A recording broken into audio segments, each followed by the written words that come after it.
Good morning, everybody. This is Donnie from the AllgritClub here, and we are here with Frans Goosen, who is also a local from Somerset West. And Frans is joining me this morning on a runcast. I'm very appreciative of that. Frans is also a local. He loves running, he loves community involvement, and he's also got some big plans up his sleeve. So, Frans, basically what we do is I'm going to start a timer here, and then we just take a early morning.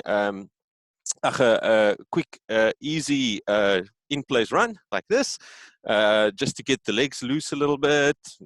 And thanks, Frans, for joining me this morning. So I'm going to kick off by asking you, how long have you been here in Somerset West? Hi, Donnie. Yes, we are almost a year now. No, just a little bit over a year in Somerset West. And it's a very beautiful area, and it's so safe to stay here. You know, we really love it. Yeah. Yeah, nice. And I see you've got your Comrades shirt on, so I believe you've also been running a few of those. Yes. Oh yeah, I like to run Comrades every year. It's like a big mental challenge to me. You know. Finishing it, and when you go over the line, you realize the human body is capable of so much if you just start pushing it to its limits. How many Comrades have you completed? I've completed 2 so far. I wasn't a born runner. I started late in my life with running, so this year, if the Comrades continue, it will be my 3rd year that I run the Comrades. So the first year that I ran it, it was a down run, and I did a lot of reading about running the Comrades, you know, and they say many people bail at about 25 kilometers, which is the first point you get the opportunity to bail.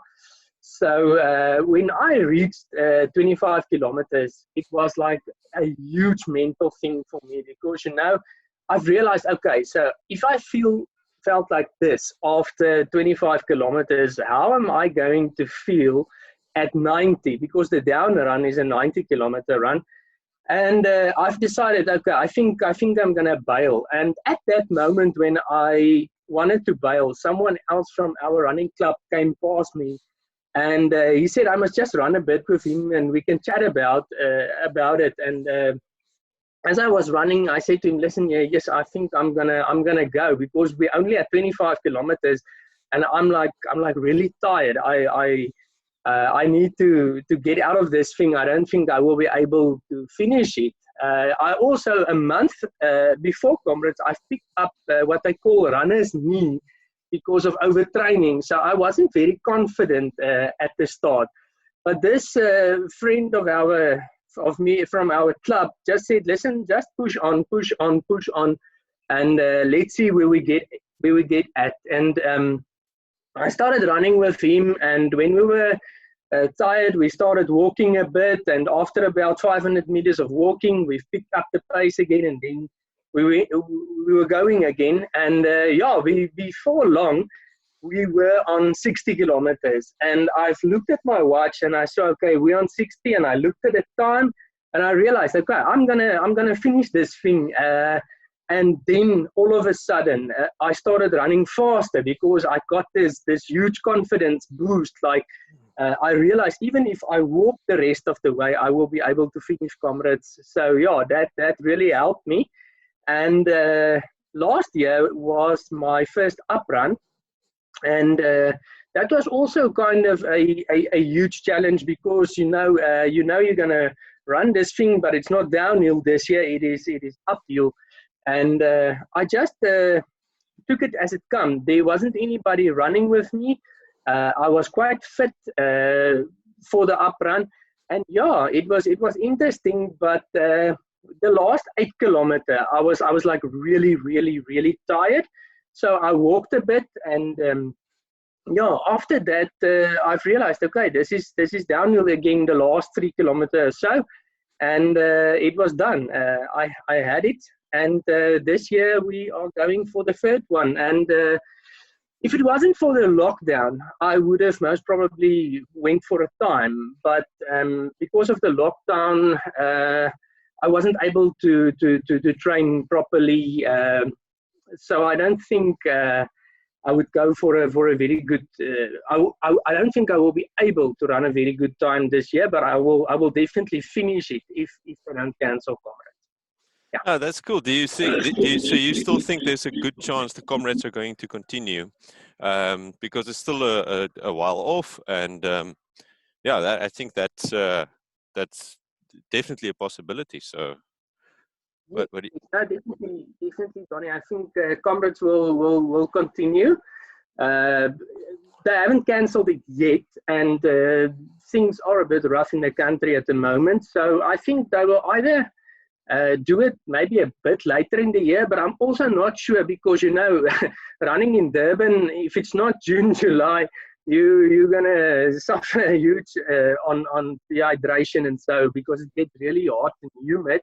So June, July is the best time to run it, in my opinion. So we'll have to see. But what I will do after I will see now on Saturday when I'm running the 56 kilometer in my yard. But that's not really something you can measure your fitness with, because you're not going to run fast and it's break and run. But once the lockdown is over and I get the opportunity to go and run outside again, I will test my fitness and see where my fitness levels are at, and that will give me a good indication if I will run Comrades. But when the day when I said, okay, I'm going to run Comrades, I've kind of challenged myself to say, okay, I'm going to run 10 consecutive Comrades and see how it feels. So I really hope that they don't cancel it, because that will kind of not work out for me in doing my challenge of running 10 Comrades in the next 10 years. Yeah. No, I think that's a wonderful goal to have. I was sort of planning the same thing for the two oceans, but unfortunately the oceans have been shifted now. So I'm also left with running the oceans in my own, well, not the formal oceans, but the 56K in my garden now on Saturday. I'm also going to try, and my biggest worry is I'm just going to run out my grass. I think I don't really know what to do about that. Thinking about putting some planks everywhere so that at least I don't do that. But I think it's a very cool initiative that you also saw the Oceans Run on Saturday on Facebook, on this Facebook group. I think it's a charity organization that is organizing it, if I'm not mistaken. Yes. Well, myself and Leandra are working full-time for Harvesters Ministries. So we've decided that we are going to do it for them. Harvesters is a church planting organization that specializes in discipleship and evangelism. So we have about 60 countries that we work in, where we go and give access to people, give people full access to Jesus Christ that doesn't have access, So it is our hearts to go out and evangelize to people that doesn't usually get the opportunity, that someone comes to them and tell them about Jesus and give them the opportunity to accept Jesus Christ as Lord and Savior for them. So this is basically what the fundraiser for us is about. And in church planting, we can go to a few extra countries and go and discipleship and evangelize there. So we're really excited about it. We've got a give and gain page, and there's some people that paid money in with EFTs, and we are just over about 30,000 Rand at this stage. And I also have a few business people that pledge that if I finish it, they will give like 250 Rand a kilometer. So there is a few pledges that if I complete the thing, there is some money that's going to come in. So we're really excited about that. That's excellent. I think that is so great to run with a cause like that, to spread the word of Jesus in the world. And is it mainly focused on Africa? Where is this discipleship training? Where do you guys do this? Yes, no, we work in a lot of countries. At this stage, last year a really big door went open for us where we started working in the Amazon, and there is like a lot of people that never before had access to the gospel. So it's really amazing, to go into that places. You fly there in a big plane, and then you get on a little plane and you fly over all this water, and at some stage it's only water you can see, and then there's all these villages next to the river, and these people are like they are like isolated. They don't have a clue what's going on, and you go in there, you tell them about Jesus, and you just change their whole life, and they get the opportunity to accept him. Now, you know, I was thinking to myself the other day, you know, there's 21-day lockdown. It's like it's driving me crazy, and you know, being for eternity in hell must be gruesome. It's not like a 21 lock day. It's like eternity. It just goes on and on and on. And that has given me some new fire to tell people about Jesus, you know, because you don't want to be in hell for eternity. So yeah, we work in the Amazon. We work in some countries in Asia. Some of the countries are sensitive. I can't name all of them because, you know, there is severe Christian persecution in some of these countries. But yeah, we work in Africa. We even have church planting streams that is running in South Africa. Some of them are in KwaZulu-Natal, in Boza. Some of them right here on the Cape Flats. And we are now in the process of starting to work in the Transkei as well. So yeah, we all in some parts of South Africa. We are in almost all of Africa. In each country, there is some Harvesters church planting streams going.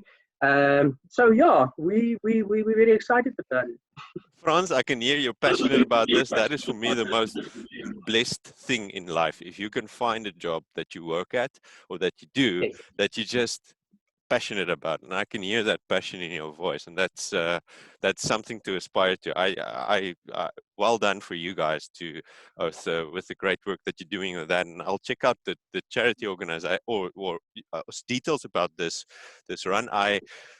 I don't know how, but maybe I can get involved as well with that on Saturday and say I'm supporting this also. If somebody wants to give me $2.50 kilometer or something like that, that'll be awesome, and I can donate it for you guys as well. Just how did you get started in that line? Have you always been in the ministries? Yes. Yeah. After school, I went to Bible school. Actually, I went. The first thing I did after school is farming. You know, I grew up in a little farm town just outside Bloemfontein called Reddersburg, and my parents were farmers. And yeah, so the obvious thing was to go and farm. And the first year after school, me and my dad was going fishing, and you know, we had a terrible accident where we were driving, and on the gravel road, the bucky turned kind of, and yeah, it was a terrible accident that day, and my father was just taken out of my life, and okay, so now I was the guy. I needed to start farming, and after about a year of farming, I've realized, yes, but this is not really for me. It's not something I want to do with my life. And yeah, it put me at some place where I'm not sure what I wanted to do with my life. So I've decided, listen, I'm going to go to Bible school and see what happens. So yeah, I went to Bible school, and I finished it. And yeah, then I just started praying that the Lord will open a door for me to get into full-time ministry. And in 2010, the door started opening for me to get into full-time ministry. And yes, that is where we are at today, living what God told us to do. Yeah. And I see you also were involved for a stint with a campaign a company called Open Doors. Yes. What was that focus of that? Open Doors is like serving the persecuted church. They work in about 60 countries where it is really, really, really dangerous to be a Christian. So yeah, that was quite interesting for me as well. I really enjoyed it in working for Open Doors. But you know, they've got a special task that they are interested in. Their main function is to give support to the persecuted church. So in my time there, I have found that they don't really go out and make new converts. You know, that is the important thing to me. So I came to the place where I've realized that Open Doors is not a company that I want to be with for the rest of my life, because it's awesome to support someone that already knows Jesus and suffers persecution for it. But that is not 100% where my heart lays. My heart lays more with people that doesn't know Jesus and don't have access to Jesus, to go out to them and give them full access to Jesus. And in that way, they come to the Lord and they are saved. So yeah, Open Doors was an interesting part of my life.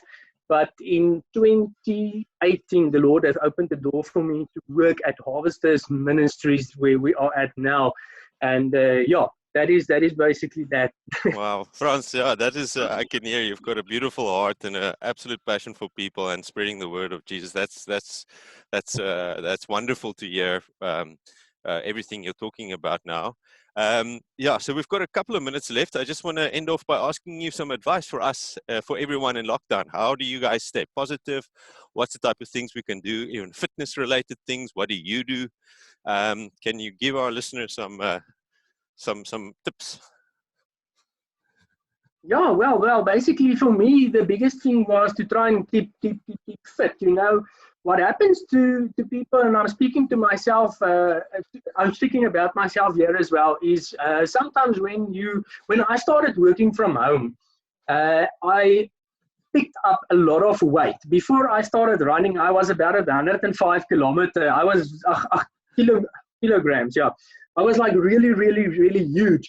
So in this lockdown, I've realized that it is kind of depressing. And when you're getting depressed, you go to the fridge and you start to eat. So you need to get a bit more of self-discipline in this time by not binge eating, that can really, really make you depressed as well, because now you eat like a piece of chocolate cake or whatever and you feel, yes, I'm getting fat. So yeah, I really try to stay positive in this time. I also believe that if you hold on to God in this time, He can really, really help you in this lockdown time to get closer to Him as well. Our lives are getting so busy each and every day that we sometimes miss the things that are really, really important. And me, myself, have realized that this is the perfect opportunity to set aside an hour a day and spend time in the Word of God, because that is where our spiritual growth comes from. That is where we get our breakthroughs. So yeah, if there's one thing I can tell people is that they really need to spend time in the Word now. It's also it builds up your faith. To spend time with God, and in a time like this, that in this lockdown where it's uncertain times, people are losing their jobs, the country's in a kind of a recession, we've been downgraded by Moody's. You need to hold on to Jesus Christ as your Lord and Savior to build up your faith and get through this time. So yeah, if there's something that I can really tell people to do, it is that. Spend time with the Lord, build up your faith, and you will get out of this lockdown and be a better person, if that makes sense. Yeah, I have a neighbor, very inspirational person as well, and we were talking about the lockdown situation in the country and all the issues, and he said to me, you know what, maybe we should look at this in a positive way. We say, okay, because something that I've been detecting now all over, well, just something that I'm feeling is that people are, in a way, working in unity. People are really getting together and seeing that we are facing, even in the world, globally, we are facing this problem together as a unit. And that, I think, is such an important thing for South Africa, because we are realizing that if we stick together as a unit and we do these things, like you were talking about also, these positive aspects, praying and believing, that we can solve this problem, and we will solve this problem, it'll go away. And maybe the remnants of that, or the nagevolge, as we would say in Afrikaans, is that South Africa starts seeing that if we work together to solve against something else, then we can do it. And after this problem, we can tackle other problems. We can tackle the economic problems. We can tackle, all these other things, poverty, we can do together, because that's the only way that we can really solve these things. So I think that was also a very positive message for me when I heard it, is that maybe there are a few positive things to take away from here. Like you were saying, spend some time with God, spend some time praying, getting quiet. I think life is super busy, and now we have to we have to spend time, not just with our loved ones. I've been realizing with my daughter. My daughter is in class with your son, the 5-year-old, and I don't know how, but she forced me to do a little bit of woodworking, and we were building a popeye for a little doll's house. That was super fun. We've been at it for 2 afternoons. Things like that, which we would normally, maybe other parents listening says, oh yeah, we do that all the time. We do that every weekend. What's the matter with you? But for us, that was a great opportunity. So I think, as you say, Nes, look at the positive things that we can get to in this time. Frans, this is almost at the end now. So I'm going to contact you about the details for your campaign. Just say your ministries again. What is your ministries called? Harvesters Ministries. Yeah, we've got a Facebook page with about 153,000 likes. We've also got a website where you can choose the United States, UK, or South Africa. There's a lot of content on there that you can have a look at, and yeah, every day there gets posted something new on our Facebook page, which you can also go and follow and learn more about Harvesters Ministries. Okay, thanks. Okay, Frans, now good luck for Saturday. I hope you post some pictures and maybe a live video feed or something like that. And Yes. I hope your grass also makes it through this this undertaking, eh? Well, I think we'll be okay. Okay. Frans, thank you so much for joining me this morning. It was really great to meet you, and I hope once we get to see each other in person, we'll organize a braai when we're allowed to, okay? We'll do that, Donnie. Thanks for contacting me, and enjoy the rest of your day. Thanks, Frans. Bye. Thanks.